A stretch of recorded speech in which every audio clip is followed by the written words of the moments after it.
Hi everyone, it's Alex and I'm here for another Friday Reads. Sort of picking up from last week, I did read Pride and Prejudice by Jane Austen. I know I mentioned I only had like 20 pages left, which really didn't add a lot, like I didn't expect it to. It's sort of like if you've been following Steve along in the read along, he said that really the sort of meat or uh, sort of the big part of this is definitely in the middle after Darcy's confession and sort of how Elizabeth processes everything. And yeah, I really love this so much. I know I've been asking people from the last video of this review in the comments what I should read next. I'm thinking probably maybe Sense and Sensibility, but if you love Austen, please let me know what I should read next because I really want to read her next month. I also have a book here that I completely forgot that was even on my March TBR, and that is Lanny by Max Porter. I've only read like 10 pages of this so far. It's fine for now. I can't really tell a lot. It's still about this guy or this demon, I don't know. What I can only describe as maybe like the boogeyman, something named Dead Papa Toothwort, and he's basically like feeling very aroused by like people's voices. I don't know. That's what it reads like, which is good because it's reading very descriptive, which is at least memorable to me.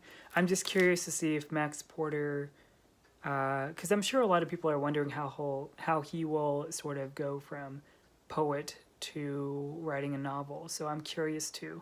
And I don't think this should actually take me too long. I might be able to finish it over the weekend. So you could say I have been rushing through books this month.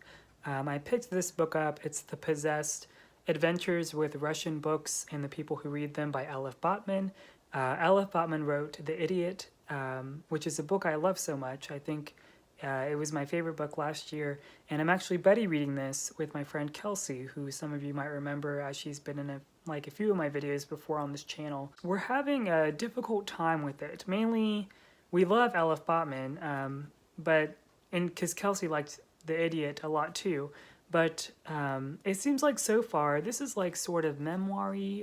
It's just Elif Batuman recounting her time throughout grad school so far and talking about the Russian authors she fell in love with. And if you've read The Idiot by Elif Batuman, you would know that the main character, Celine, is at school studying linguistics and in particular has a fancy for Russian literature. And it's very autobiographical. So much of The Idiot now, Kelsey and I are realizing, is that it's a lot of it is pulled so much from Elif Batuman's real life. I love and appreciate anytime someone becomes so specific about something that they enjoy, and that's definitely what Elif Batuman's doing here. I told this to Kelsey too, but I'm kind of confused about who the audience of this book is. I would definitely recommend reading The Idiot first to sort of understand Batuman's writing style, and then whether or not you're even into Russian literature, maybe this would be something you'd want to pick up too. So I'm curious to see how this will go as I keep reading it.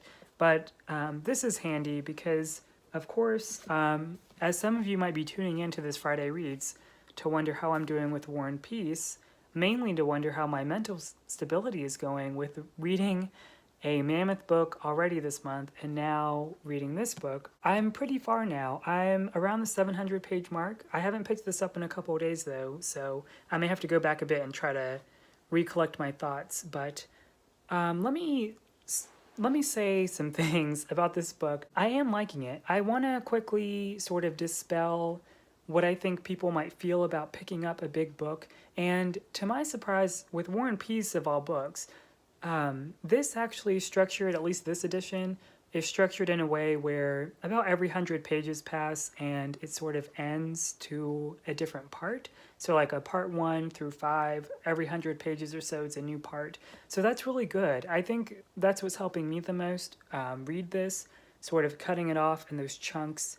And I will admit initially getting in to part 2, which is about a few pages after the 100 page mark, it starts to talk about the war side of things after being introduced to some of the characters in the beginning.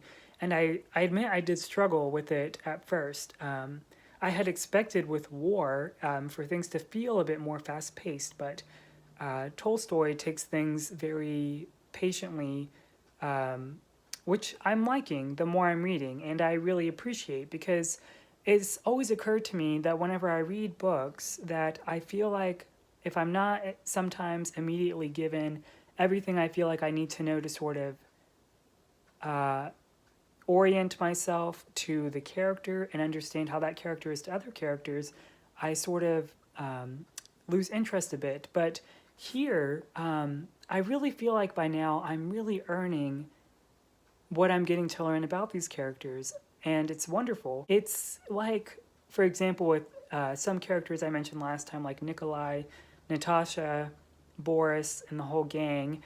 I feel like they're my children, and just I just wish the best for them, for them to make the right decisions. While meanwhile, there's a part where even like Natasha grabs a ruler, puts it in a fire, and then brands herself with it just to show her devotion to Sonia, which is really extra. Like, that wasn't necessary, but that's just who Natasha is. And even Nikolai is the one that Natasha's telling that to, and he's like, oh yeah, that's what would I expect anything different from Natasha. And speaking of people like Nikolai, and other characters like Andre and Pierre, so far it's quickly, depending, in the realm of how many pages there are here, it's established that death is a very looming presence here, and then there are these very profound, distinct moments that characters handle death.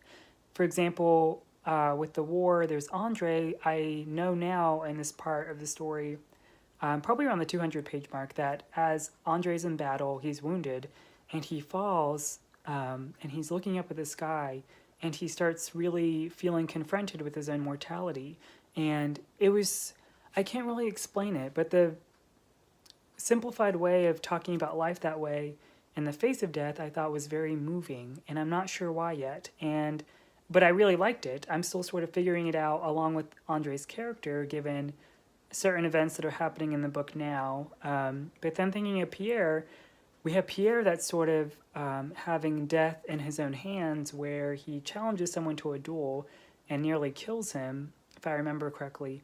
And then Pierre goes off to join the Masons, Freemasons, and as he's in Masonry, he realizes like there's so much guilt in the power of life, the responsibility of life. And then with Nikolai, I would say his own experience with war, again, for him, I would say it's sort of the legacy of life, because when he's confronted with a near-death experience, one of the first things he says is, how could anyone want to harm me, Nikolai? And he thinks back to his family and his mother and how he can't imagine anyone wanting to hurt him. And that feels like such a profound concept of not just war in general, but just like your emotions as human beings, or us as human beings, and how we process the threat of death. And there's a part in here that I want to read from. There's so many parts that I have saved in my phone of the page numbers that I reread and return to, but this is one of them since doing my reading up to this point, and it says, "Does it ever happen to you?" Natasha said to her brother when they had settled in the sitting room. "Does it ever happen to you that you feel there's nothing more, nothing, that everything good has already happened, and it's not really boring, but sad?" "As if it doesn't," he said. "It's happened to me that everything's fine, everybody's merry, and it suddenly comes into my head that it's all tiresome and we all ought to die." So as Natasha is talking to her brother Nikolai at this part, a lot has happened since then, plenty that I haven't mentioned, but the best way I can try to explain it, that feeling, is like whenever I read The Brothers Karamazov, I felt confronted by the philosophy in it, but in a very direct way that I felt like I could interpret and examine and analyze. But in War and Peace, there are plenty more moments like that where I'm instead confronted less directly. It's like the despair is confrontational in Brothers Karamazov, and the despair in War and Peace is comfortable. It's like the characters, they each have their own sort of own comfort in the idea of despair, and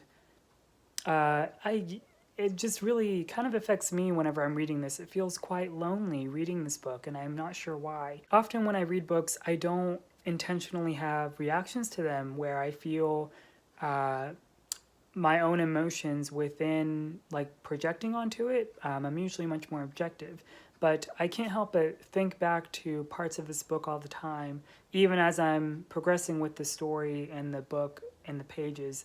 There are already parts I want to sort of relearn or go back to, which is a good sign for me. This book is really good so far, and I'll probably finish it by next weekend, and I'm curious to see how everything turns out. But from like my own personhood standpoint, I'm really loving it, and I hope I continue to feel like I still earn more about these characters as I keep reading. So that was my Friday reads. Please let me know what you're reading this weekend. As always, I'll see you next time.